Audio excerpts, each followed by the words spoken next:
NCERT का question number 19 है। ये वर्ड प्रॉब्लम है जो हमको मैट्रिक्स मल्टीप्लिकेशन से करना है।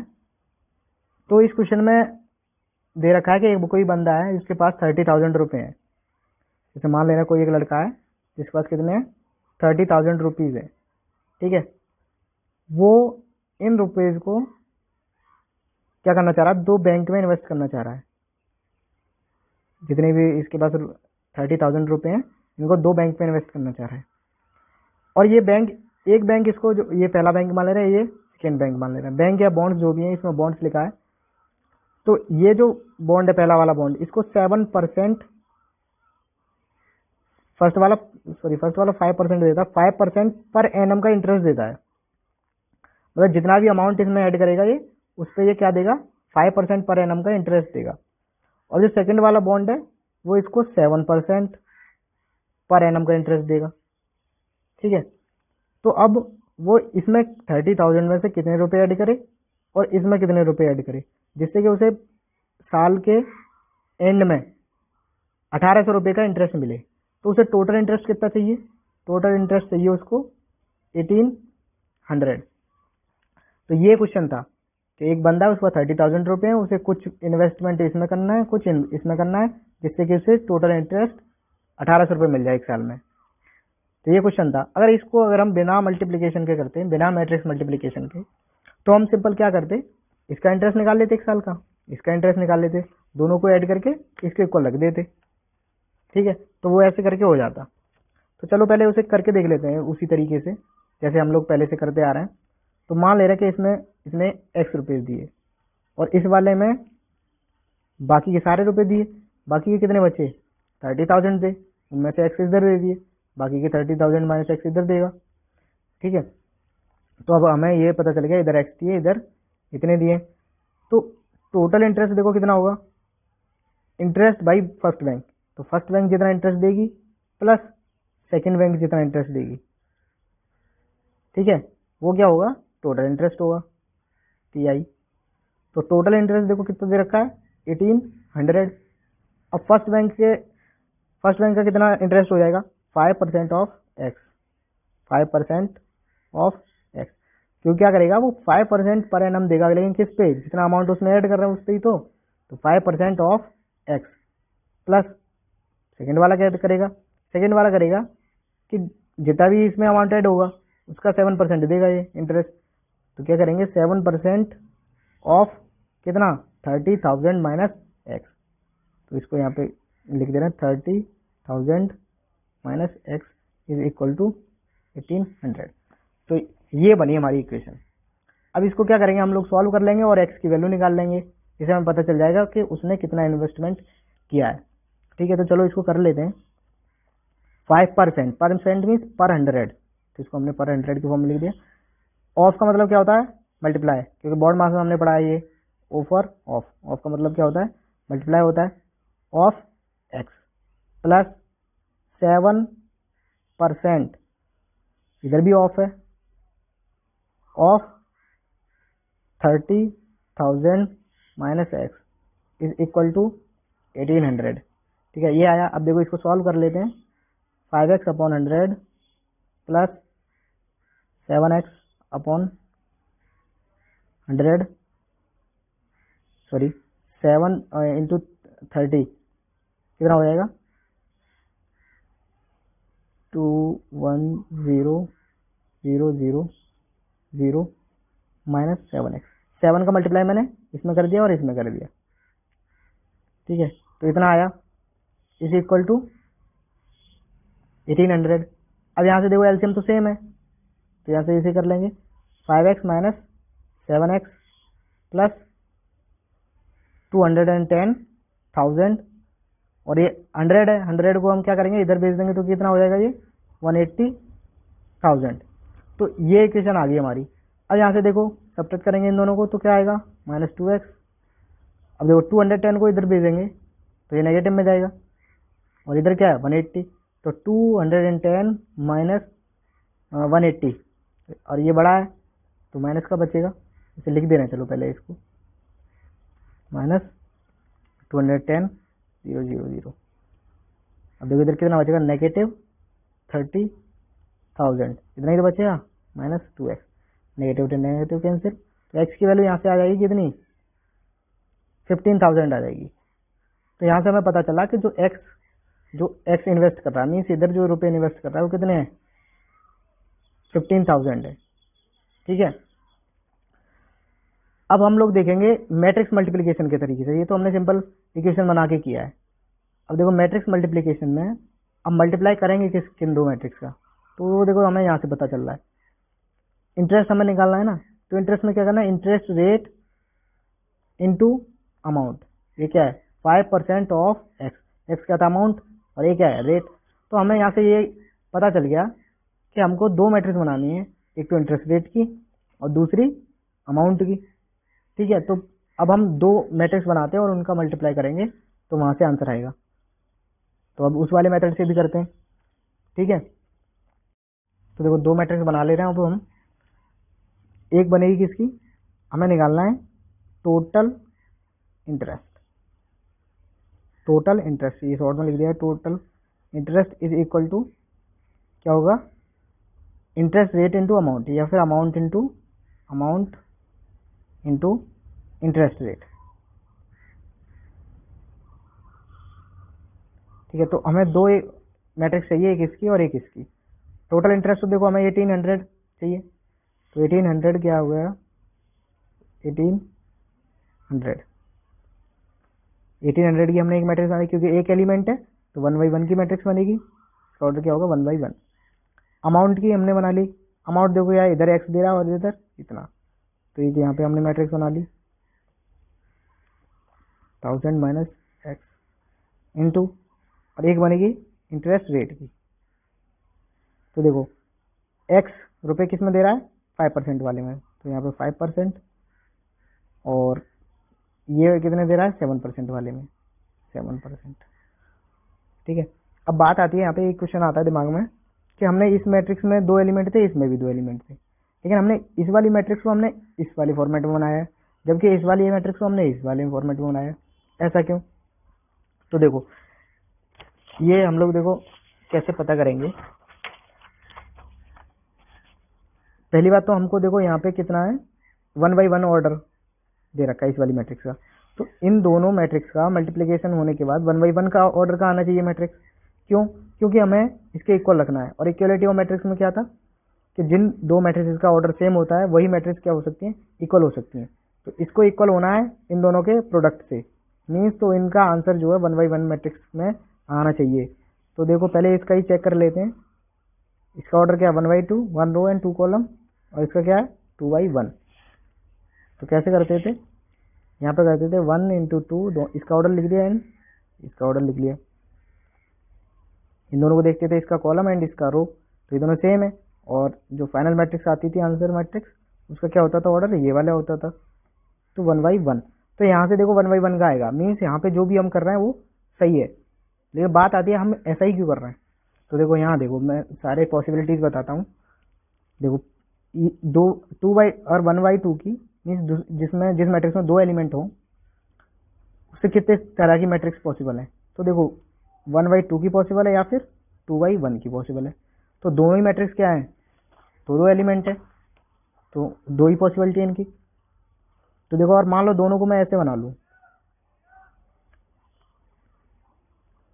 मीन्स एक यहाँ पे एक्स, यहाँ पे 30,000 माइनस एक्स जो भी है, यहाँ 5% और 7%, ऐसे लिख दिया मैंने। तो मेन चीज़ है हम ऑर्डर देखें, ऑर्डर देखो क्या है यहाँ पे, 1 रो एंड 2 कॉलम, तो 1 रो एंड 2 कॉलम, इधर भी 1 रो एंड 2 कॉलम। तो यहाँ पे देखो पहले बात तो इसे देखेंगे मल्टीप्लिकेशन पॉसिबल है कि नहीं, तो इसका ऑर्डर लिख लिया हुआ है, इसका भी ऑर्डर लिख लिया हमने बीच में। लेकिन अब यहाँ पे देखो पहले वाले का कॉलम दूसरे वाले के रो से तो इक्वल है ही नहीं है, तो भाई यहाँ तो मैट्रिक्स का मल्टीप्लिकेशन ही पॉसिबल नहीं है।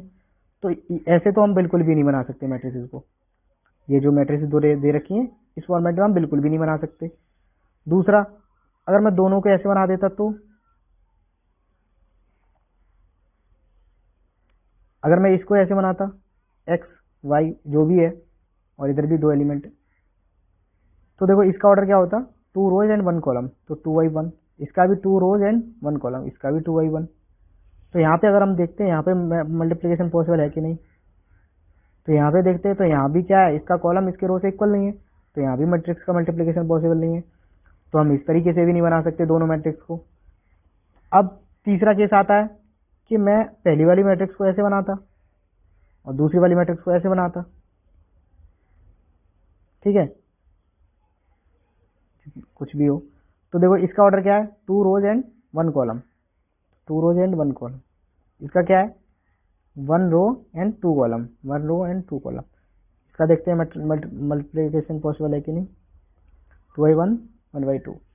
तो देखो यहाँ तो मल्टीप्लिकेशन तो पॉसिबल है क्योंकि इसका कॉलम इसके रो से इक्वल है, बट जो आंसर मैट्रिक्स मिलेगी उसका ऑर्डर क्या होगा, 2/2 का। तो उसमें क्या 4 एलिमेंट्स आएंगे, 4 एलिमेंट्स आएंगे, जबकि ये को यहाँ देखो मुझे तो एक ही एलिमेंट चाहिए, तो ये वाला भी पॉसिबल नहीं है क्योंकि उसमें 4 एलिमेंट आएंगे जबकि मुझे एक ही एलिमेंट चाहिए अंदर उसमें मैट्रिक्स में, तो ये भी पॉसिबल नहीं है।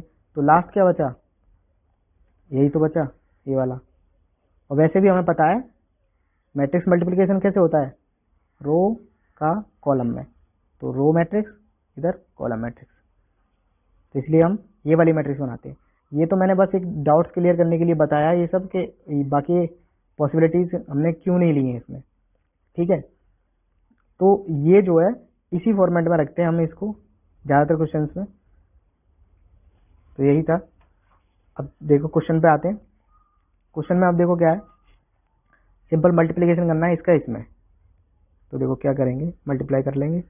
इधर तो चल रहा है हमारा 1800 और इधर मल्टीप्लाई करेंगे इस रो का इस कॉलम में, तो क्या होगा, देखो x का करेंगे 5%, इस रो का इस कॉलम में करेंगे तो x का 5 में होगा, तो x इंटू 5% प्लस दूसरे एलिमेंट का दूसरे एलिमेंट से करेंगे 7% इंटू कितना 30,000 माइनस एक्स, 30,000 माइनस एक्स। तो देखो ये इसमें एक ही एलिमेंट आया है, ये पूरा का पूरा क्या है, एक ही एलिमेंट है। अब देखो इक्वलिटी ऑफ मैट्रिक्स लगा देते हैं हम लोग, क्योंकि ये देखो यहाँ पे 1/1 की मैट्रिक्स है, ये भी 1/1 की मैट्रिक्स है और इक्वल कर रहे हैं। तो इक्वलिटी ऑफ मैट्रिक्स में क्या होता था कि करेस्पॉन्डिंग एलिमेंट्स इक्वल होते थे, तो इसमें तो एक ही एलिमेंट है, तो इसके करेस्पॉन्डिंग एलिमेंट तो ये है। तो क्या करेंगे, डायरेक्ट हम इसको मैट्रिक्स हटा देंगे, इसको डायरेक्ट आप लिख सकते हैं 1800 is equal to 5% into x plus 7% into 30,000 minus x. ये आ गया। ये क्वेश्चन कुछ जानी पहचानी सी लग रही है। अब अभी हमने सबसे पहले जो किया था क्वेश्चन बिना मैट्रिक्स के मल्टीप्लिकेशन के तरीके से, हमने ऐसे किया था दोनों के इंटरेस्ट को ऐड करके, ठीक है। तो यहाँ पे जो इक्वेशन आ रही है वो देखो एकदम मैच कर रही है, 1800 5% ऑफ एक्स, यहाँ पे हमने क्या लिखा था 5% of x, 7% of 30,000 minus x, ये क्या है यहाँ पे 7% ऑफ 30,000 माइनस एक्स। तो यहाँ के बाद ये जो क्वेश्चन है वो सेम इसकी तरह है। तो मेन चीज है मैट्रिक्स मल्टीप्लिकेशन हमें करना था इस इक्वेशन को लाने के लिए, ठीक है। तो ये इक्वेशन आ गई है, उसके बाद पूरा का पूरा सॉल्यूशन क्या है, यही है, ये पूरा का पूरा सॉल्यूशन है। यहाँ से भी कितना आएगा 1500 आएगा। इसके बाद फिर दूसरा पार्ट है इसका, सेकेंड पार्ट है, अगर उसे इंटरेस्ट जो है 2000 चाहिए, अगर उसे 2000 अगर इंटरेस्ट चाहिए तो सिंपल क्या करेंगे, इसकी जगह पर टोटल इंटरेस्ट क्या कर देंगे 2000 रख देंगे, बाकी का तो क्वेश्चन सेम ही रहेगा। तो चलो उसको कर लेते हैं यहाँ पे बी पार्ट को। इक्वेशन तो सेम आएगी, बस 1800 की जगह पे क्या हो जाएगा 2000 is equal to x into 5%, 5% को अब हम लोग ऐसे लिख दे रहे हैं, प्लस 7% इंटू 30,000 माइनस एक्स, इसको करते हैं 5x अपॉन 100 प्लस ये कितना हो जाएगा 210,000 माइनस 7x अपॉन 100, इधर 2000 ही रहेगा। यहाँ से देखो कितना आ जाएगा, डिनोमिनेटर से ऐड हो जाएंगे क्योंकि यहाँ पे जो है न्यूमरेटर सेम है, तो इसको इधर भेज देना है, तो ये कितना हो जाएगा 200,000 और इधर कितना बचेगा 5x minus 7x minus 2x plus 210,000 इतना आ गया। अब देखो इसको ही अगर इधर भेजें तो ये नेगेटिव में आएगा और 200 है और ये 210 है तो कितना बचेगा negative 10,000 is equal to minus 2x। तो यहाँ से जो x की वैल्यू आई है वो कितनी आई है 5,000। अब जो x रुपीज जो थे वो कितने में ऐड कर रहा था 5% वाले में, तो कितना आ गया 5,000। तो इस वाले में कितना ऐड करेगा 7% वाले में 30,000 माइनस x मीन्स कितने बचेंगे 25,000। वैसे भी अगर उसे इंटरेस्ट ज़्यादा चाहिए तो 7% वाले में वो ज़्यादा अमाउंट ऐड करेगा। पहले इंटरेस्ट कितना चाहिए था 1800, उसके बाद कितना चाहिए 2000, उसके इस वाले क्वेश्चन में बी पार्ट जो कितना था 2000 चाहिए, तो वो जो ज़्यादा इंटरेस्ट देगा उसी में तो ज़्यादा इन्वेस्ट करेगा, तो इसलिए इसमें कितना कर रहा है 25,000 और इसमें 5,000 इस वाले में। लेकिन पिछले वाले केस में क्या कर रहा था इसमें भी 15,000 इसमें भी 15,000। ठीक है, तो ये क्वेश्चन था और इसको सॉल्व करेंगे तो इसका तो आंसर x की वैल्यू कितनी आएगी 15,000 ही आएगी क्योंकि हमने पहले ही इसकी कर ली थी वाली इक्वेशन सॉल्व। ठीक है, तो क्वेश्चन नंबर 19 कंप्लीट हो गया है। अब हम लोग करेंगे क्वेश्चन नंबर 20। इंस्टेड का क्वेश्चन नंबर 20 भी एक वर्ड प्रॉब्लम नहीं है, वो भी हमें मैट्रिक्स मल्टीप्लिकेशन के अकॉर्डिंग करनी है। तो देखो इस क्वेश्चन में क्या दे रखा है, एक बुक शॉप है, उसके पास कुछ बुक्स हैं, 10 डजन केमिस्ट्री बुक्स हैं, 8 डजन फिजिक्स की बुक्स हैं एंड 10 डजन इकोनॉमिक्स की बुक्स हैं। ठीक है, और उनके सेलिंग प्राइसेस भी दे रखे हैं। केमिस्ट्री की बुक का 80 है और फिजिक्स की बुक का 60 रुपी है और उसके अलावा इकोनॉमिक्स की बुक का 40 रुपी है। मीन्स एक बुक का उसका कितना है 40 रुपी। ऐसे ही एक एक बुक का इनका प्राइस दे रखा है और बुक्स कितनी है 10 डजन केमिस्ट्री ऐसे करके दे रखी है। तो अब क्वेश्चन में पूछा है कि बुक शॉप है, जो शॉपकीपर है उसको कितना अमाउंट मिलेगा अगर वो सारी बुक्स को बेचेगा तो। ठीक है, तो ये सिंपल सा एक क्वेश्चन है, लेकिन हमें मैट्रिक्स मल्टीप्लिकेशन से करना है। अगर हमें वैसे ही करना होता तो हम लोग क्या करते इसमें, देखो सिंपल क्या करते, सारी बुक्स पहले बुक्स देखते कितनी है, जैसे मान लो 10 डजन केमिस्ट्री बुक्स है तो 10 इंटू 12 इतनी सारी बुक्स आती। इस बुक्स में मल्टीप्लाई कर देता है इसके प्राइस से, इसका प्राइस कितना है 80, तो ये कुछ आंसर आ जाता है यहाँ पे। ऐसे ही इसका करते हम, दूसरी वाली बुक क्या है फिजिक्स बुक है, फिजिक्स की 8 डजन बुक्स है तो उसमें भी 60 का मल्टीप्लाई करते इसका भी आ जाता कुछ। ऐसे ही इस वाले का आ जाता, इसकी कितनी बुक्स हैं 10 डजन है, इसकी भी 10 इंटू इसका अमाउंट इकोनॉमिक्स की बुक का 10 इंटू 12, ये तो 10 डजन है ना, तो 10 इंटू 12 और अमाउंट कितना है 40, तो इससे मल्टीप्लाई करते तो इसका आता। फिर उसके बाद इन सबको क्या कर देते हम ऐड कर देते और टोटल हमको अमाउंट मिल जाता। ऐसे ही तो करते हम लोग अगर हमें बताना होता तो, वैसे बिना मल्टीप्लिकेशन के मैट्रिक्स मल्टीप्लिकेशन के। लेकिन हमको क्या करना है मैट्रिक्स का मल्टीप्लिकेशन करना है। तो देखो यहाँ से एक आइडिया मिल रहा है हमको मैट्रिक्स कौन सी बनानी है। तो यहाँ से आइडिया मिल रहा है, एक तो बुक्स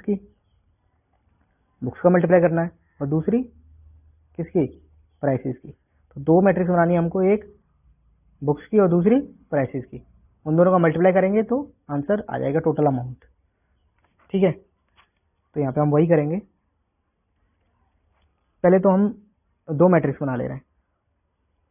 ठीक है, तो बुक्स की मैट्रिक्स अगर हम बनाएं, फॉर्मूला तो हमें पता चल गया, अमाउंट हमें कैसे निकलेगा, amount is equal to books number into their rate, corresponding rate जो भी है। पहली बुक का इतना है, मतलब पहली बुक मीन्स केमिस्ट्री बुक का इतना है, फिजिक्स बुक का इतना है, इकोनॉमिक्स बुक का उतना है, तो यहाँ पे लिख देंगे देयर रेट्स। ऐसे कुछ करके एक फॉर्मूला बनेगा। तो अब बुक्स का अगर हम मैट्रिक्स बनाएं तो देखो मैट्रिक्स पहली वाली जो मैट्रिक्स बनाएंगे उसको बनाएंगे हम रो, क्योंकि रो का कॉलम में मल्टीप्लिकेशन होता है, तो पहली रो बनेगी और दूसरी कॉलम वाली। तो बुक्स के नंबर कितने हो जाएंगे, देखो कितनी कितनी बुक्स हैं 10 डजन केमिस्ट्री, तो मैं 10 इंटू 12 ऐसे लिख रहा हूँ क्योंकि 10 डजन है ना, तो इतनी सारी बुक्स हो गई 10 इंटू 12 दूसरी कितनी है 8 डोजन मीन्स 8 इंटू 12। या तीसरी कितनी है इकोनॉमिक्स की, वो भी 10 डोजन है, 10 इंटू 12। अब देखो 12 का एक एक करके इसमें भी हो रहा है, इसमें भी, मतलब सारे एलिमेंट्स में हो रहा है। तो एक तरह से हमें 12 को बाहर भी रख सकते थे मैट्रिक्स के, तो 12 बाहर रख लेते और इसे 10 ये रहने देते। ठीक है, तो ये मैंने समझाने के लिए यहाँ पे लिखा था, लेकिन हम इसको बाहर ही रखेंगे क्योंकि हमें मल्टीप्लिकेशन करने में ये वैल्यूज बड़ी बड़ी हो जाएंगी, फिर मल्टीप्लिकेशन करने में हमें दिक्कत आएगी, तो इसको 12 को बाहर रखेंगे। तो पहली मैट्रिक्स हमारी ये बनी, और ये डोजन की वजह से मैंने 12 का मल्टीप्लाई किया इसमें, क्योंकि सारे नंबर्स के इसमें से ये 10 dozen 8 dozen and 10 dozen into इनका क्या होना है, इनके करेस्पॉन्डिंग रेट से मल्टीप्लाई होना है। देखो 10 डोजन केमिस्ट्री बुक थी, तो इसका मल्टीप्लाई जो होगा इसके पहले एलिमेंट से ही तो होगा, तो केमिस्ट्री वाले रेट लिख दो यहाँ पे, केमिस्ट्री वाले 80 है। ये वाली फिजिक्स बुक थी, तो फिजिक्स बुक के करेस्पॉन्डिंग कौन सा रेट होगा, फिजिक्स वाली बुक का, और इधर 40।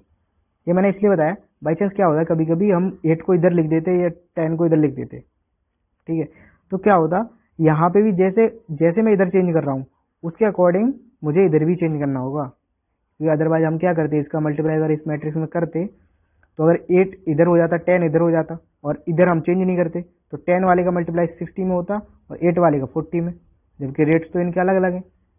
ठीक है, तो इसका भी ध्यान रखना है कि ये भी चेंज नहीं होनी चाहिए और इनके रेट भी, अगर हम जानबूझ के इनको चेंज कर रहे हैं तो इनके रेट को भी हम चेंज करेंगे। ठीक है, तो बस इतना ही कुछ क्वेश्चन है। अब इसमें तो मैट्रिक्स का मल्टीप्लिकेशन करना है, तो देखो 10 का कितने में होगा 80 में, तो 10 इंटू 80 800 प्लस 8 का कितने में होगा 60 में, तो कितना आएगा 480। 10 का कितने में होगा 40 में,